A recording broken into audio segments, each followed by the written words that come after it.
saya Darwis ya, selaku dari Great of Borneo, Kalimantan Utara, Provinsi Kalimantan Utara. Perkenalkan, saya Hendrik Rivaldo dari Jatan Kaltara ya. Saat ini lagi berada di Jatan Kaltara.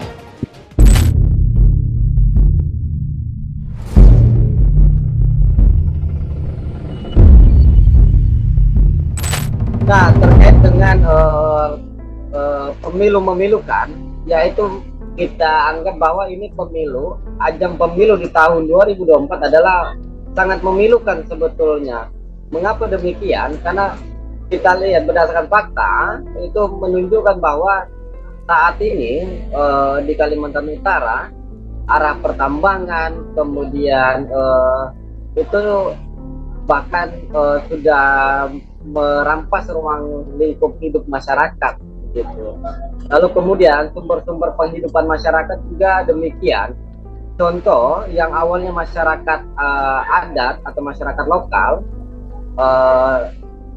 yang tadinya mengambil bernelayan, kemudian mengambil air bersih di sungai, mengkonsumsi air, dan hingga saat ini sudah tidak bisa lagi, tidak begitu. Mengapa demikian? Karena airnya sudah tercemar, karena beberapa kali terjadi jebolan limbah dari pertambangan batu bara yang ada di salah satu kabupaten, yaitu Kabupaten Malinau, yaitu perusahaannya adalah PT Kapuise. Nah, kira-kira seperti itu. Nah, itu baru satu perusahaan. Bagaimana dengan yang lain, dengan sekian banyak perusahaan yang ada? Ini baru satu dampak begitu. Banyak sekali dampak-dampak yang lain. Kalau berbicara di Kalimantan Utara sendiri terkait pertambangan ya, hampir semua di wilayah kabupaten itu ada pertambangan. Hanya saja kita meng-highlight yang bisa dibilang sering berbuat masalah ya, seperti di Bunyu dan di Malinau. Kenapa kita fokus kepada dua hal tersebut? Karena di Malinau sendiri sering terjadi pencemaran sungai, dan itu hampir terjadi setiap tahun atau beberapa tahun sekali. Kita punya datanya. Jadi kalau berbicara di Malinau, di wilayah Malinau itu ada 4 perusahaan batu bara yang mengepung ya, dan itu sudah terjadi sering bahasanya mereka selalu melakukan pencemaran lingkungan. Itu sudah terjadi dari tahun 2010 dan itu selalu terjadi. Namun lucunya atau permasalahannya tidak pernah ada sanksi yang mempertegas atau yang berat gitu, seperti mencabut izin usaha dan lain sebagainya. Hanya sanksi-sanksi yang berupa perbaikan, dan ketika berbicara permasalahan ini sebenarnya nggak tuntas. Jadi maunya kita bagaimana ini masalah clear, selesai.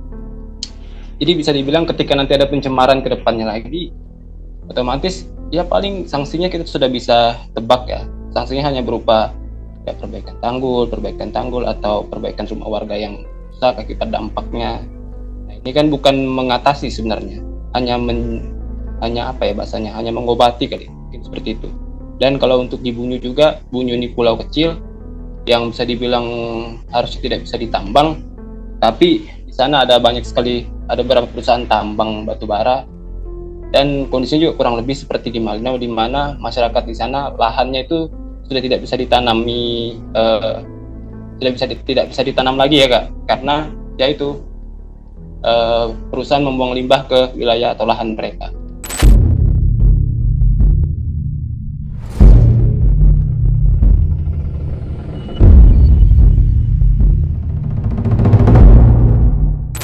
Ya, terkait dengan hal tersebut tentu tidak hanya dalam sektor pertambangan ya, tidak hanya dalam beberapa di sektor perkebunan. Contohnya perkebunan, itu banyak masyarakat adat, masyarakat lokal yang dikriminalisasi, diintimidasi, dikriminalisasi bahkan. Nah, hal itu yang sering terjadi di Kalimantan Utara, dan itu sudah hingga sampai saat ini itu hal seperti itu terjadi gitu. Nah, yang mirisnya lagi bahwa masyarakat ini, pribumi yang ada yaitu masyarakat adat, itu dianggap menumpang, seolah-olah menumpang begitu di tanahnya sendiri, di tanah leluhurnya sendiri, kira-kira seperti itu. Nah, terkait dengan hal itu memang berbagai upaya sudah dilakukan, namun memang pemerintah dan investasi itu tidak bisa terpisahkan ya. Dan satu hal yang harus dipahami bahwa di satu sisi kami di sini tidak membenci adanya investasi. Hanya saja bagaimana kesenjangan itu bisa setara begitu. Terjadi proses keadilan. Namun dalam hal ini kan tidak terpenuhi proses keadilan itu.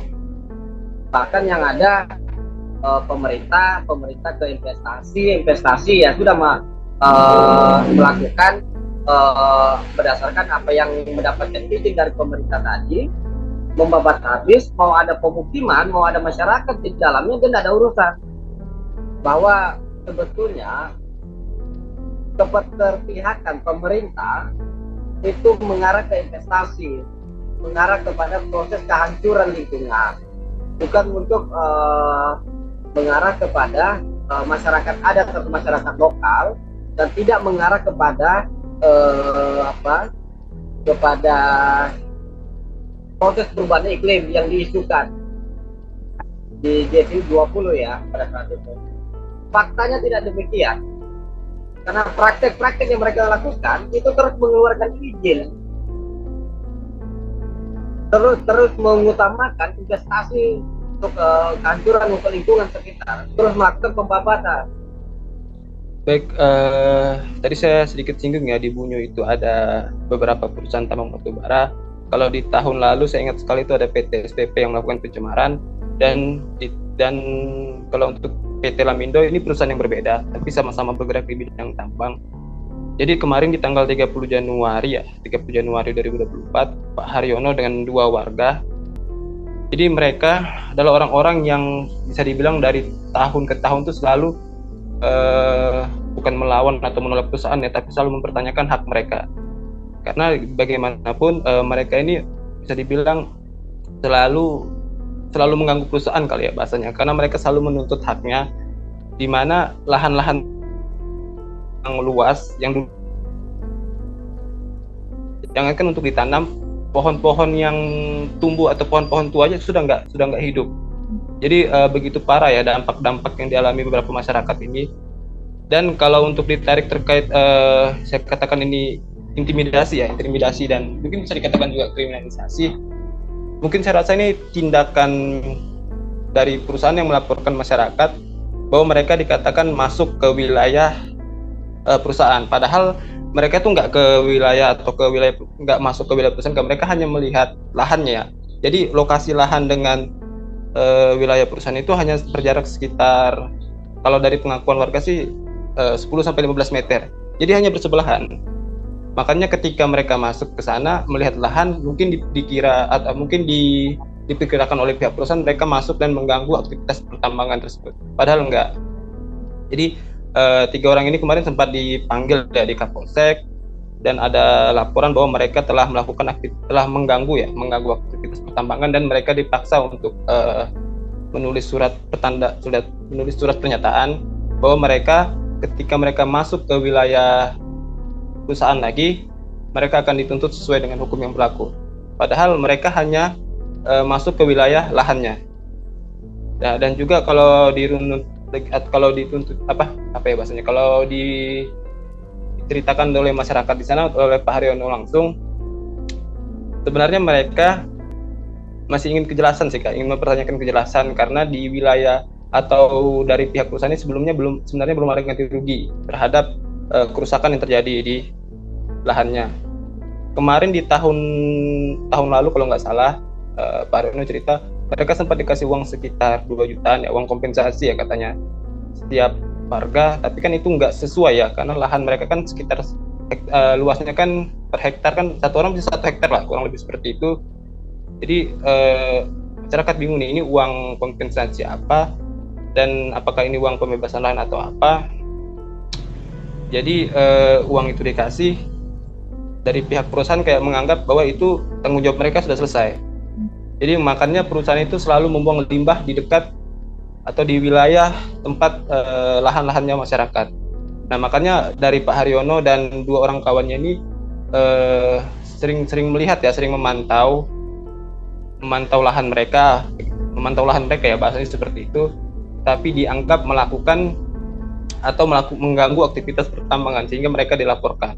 Dan saya rasa ini bentuk intimidasi di mana mereka punya hak terhadap tanah mereka karena tanah mereka belum dibebaskan, itu masih hak mereka, tapi dianggap mengganggu aktivitas pertambangan. Tapi nanti saya bisa kirimkan kok Kak suratnya, dan mungkin bisa nanti saya kirimkan juga kontak Pak Haryono ya, biar ceritanya lebih jelas lagi, biar lebih nanti saya kirimkan juga. Mungkin itu sih Kak, saya hanya ngasih gambaran ya, karena juga Pak Haryono tadi sempat ngobrol tadi, kita sudah lama kenal kan, ternyata mereka habis masuk di Kapolsek katanya gitu. Mungkin itu aja sih Kak kalau untuk pertanyaan yang itu.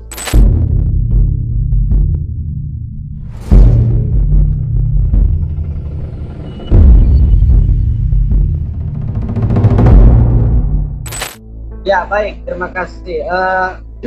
Terkait dengan keterlibatan, dugaan ya, keterlibatan tidak hanya pengusaha-pengusaha lokal, namun ada keterlibatan dan campur tangan dari dari 3 kandidat ya, kira-kira seperti itu. Ya, kita jangan sampaikan demikian betul. Mengapa demikian?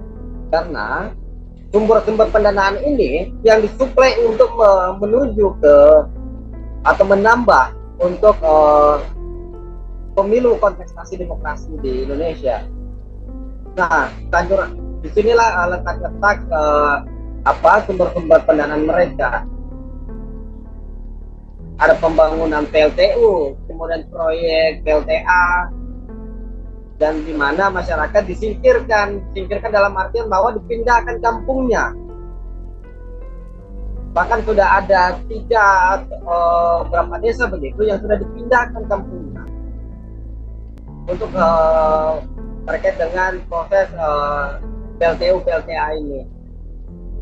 Nah, bahkan saya juga sempat mendatangi dan berdiskusi ya, berdialog dengan karyawan yang berada di proyek strategis nasional PSN itu, KIPI, di Tanjung Palas, Kabupaten Bulungan, itu menyampaikan bahwa kami di sini tidak dikontrak berdasarkan kontrak kerja, Pak. Kami tidak diberikan kontrak kerja. Kami hanya tahunya tanda tangan dan tidak diberikan kepada kami.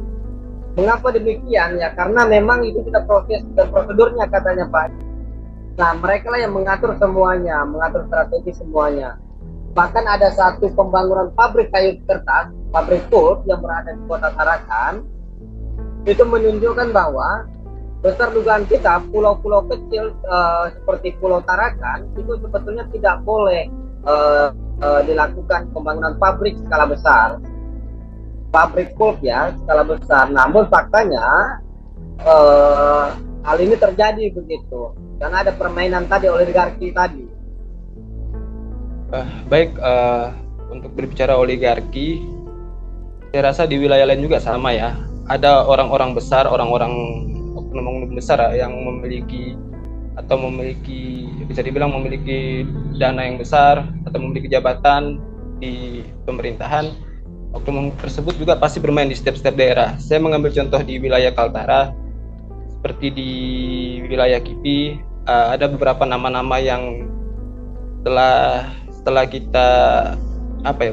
kita tracking itu masuk lah, namanya masuk karena mereka bagian dari orang-orang yang memiliki saham di perusahaan-perusahaan tersebut. Jadi kalau kita berbicara seperti oknum-oknum tersebut,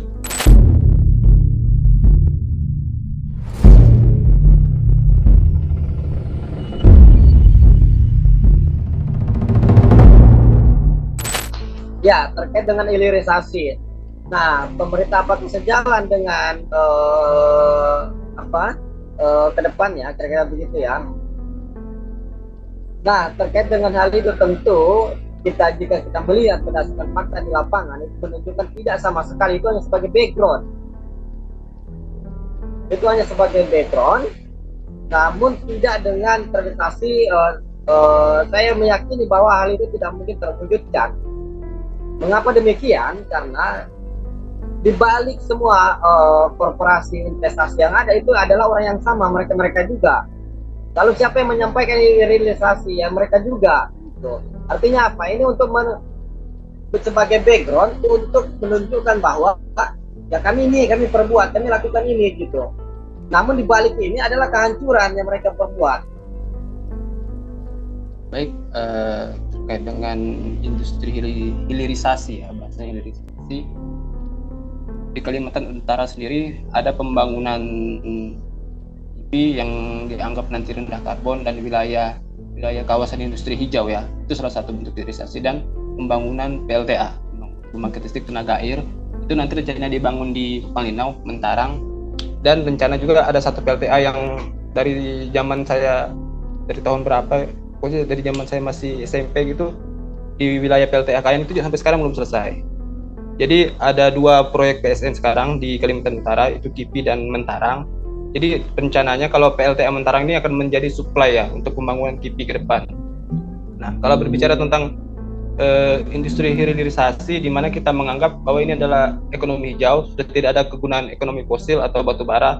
Ternyata di pembangunan KIPI nanti rencananya akan dibangun PLTU kembali, pembangkit listrik tenaga uap, di mana itu nanti bahan utamanya kan menggunakan batu bara. Jadi ini lucu ya konsepnya, di mana mereka mengatakan, narasi-narasi dari pemerintah mengatakan bahwa pembangunan industri hilirisasi di Kaltara ini harusnya ramah lingkungan. Ternyata dalam prakteknya akan dibangun juga atau akan tetap dibangun PLTU. Nah, jadi ini bisa dibilang berkedok hijau aja sih, karena statusnya masih menggunakan batu bara. Jadi simpelnya seperti itu sih Kak. Dan oknum-oknumnya juga orang-orang yang mendapatkan atau orang-orang yang mendapat tender proyek itu juga orang-orang yang terlibat, seperti orang-orang yang punya lahan atau punya perusahaan di Malinau, dan mereka juga orang-orang yang akan menjadi supplier dari PLTA atau pembangunan KIPI nanti. Jadi saling terhubung sih Kak.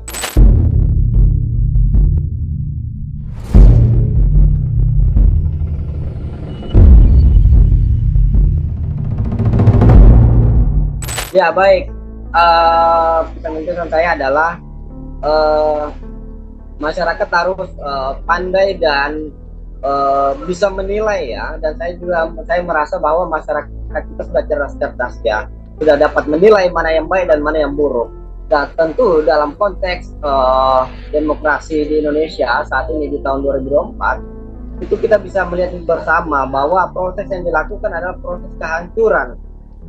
Proses yang kehancuran dalam artian bahwa dari sektor lingkungan, lalu kemudian dikaitkan dengan janji yaitu hilirisasi, kira-kira seperti itu. Nah, terkait dengan hal ini tentu masyarakat akan menilai apa dampak plus minusnya di mereka. Nah, secara garis besar bahwa ini adalah dibalik semua ini adalah pemain dan orang yang sama, berdasarkan kepentingan mempertahankan kepentingannya, bisnisnya. Nah, dalam hal itu, terkait dengan hal itu tentu saya mengajak ke masyarakat kita semua bahwa mari kita berpikir dan kita melihat untuk langkah ke depan untuk kebaikan bersama dan lingkungan kita. Mengapa demikian? Karena dampaknya secara tidak langsung akan mengarah ke masyarakat, pasti akan kembali ke masyarakat, bukan ke para pembisnis korporasi tersebut. Kira-kira seperti itu. Jadi saya mengajak ke masyarakat bahwa mari kita berpikir dan kita lihat dan kita cerna berdasarkan demokrasi yang telah terjadi dan yang terjadi saat ini begitu. Untuk pesan ya kepada masyarakat, saya rasa kalau berbicara pemilu sudah menjadi kalau di masyarakat itu biasanya ya kita jujur-jujuran aja, money politik masih terjadi dan lain sebagainya. Nah, kalau untuk berbicara tadi tentang pesan kepada masyarakat, kalau berbicara pemilunya saja secara umum, saya rasa tidak ada visi misi dari capres dan cawapres yang fokus terhadap permasalahan lingkungan. Mereka hanya fokus terhadap industri atau hilirisasi. Sedangkan kita tahu kalau berbicara hilirisasi seperti nikel dan lain sebagainya itu masih menggunakan proses pertambangan. saya contohkan pembangunan nikel seperti yang terjadi. Nikel itu juga prosesnya masih menggunakan batu bara, proses pengambilannya. Jadi sebenarnya tidak ada industri yang benar-benar hijau, hanya saja narasi yang digunakan pemerintah bahwa ini sudah berbeda, ini konsepnya berbeda, padahal tidak seperti itu kenyataannya. Jadi kalau industri atau fokusnya ke hilirisasi seperti nikel dan lain sebagainya, saya rasa sama aja, hanya saja narasinya saja yang dirubah. Sama-sama tetap menambang, sama-sama tetap merusak lingkungan, dan sama-sama tetap menggunakan energi fosil atau batu bara. Dan untuk pemilu sendiri, saya rasa masyarakat banyak yang belum sadar ya bahwa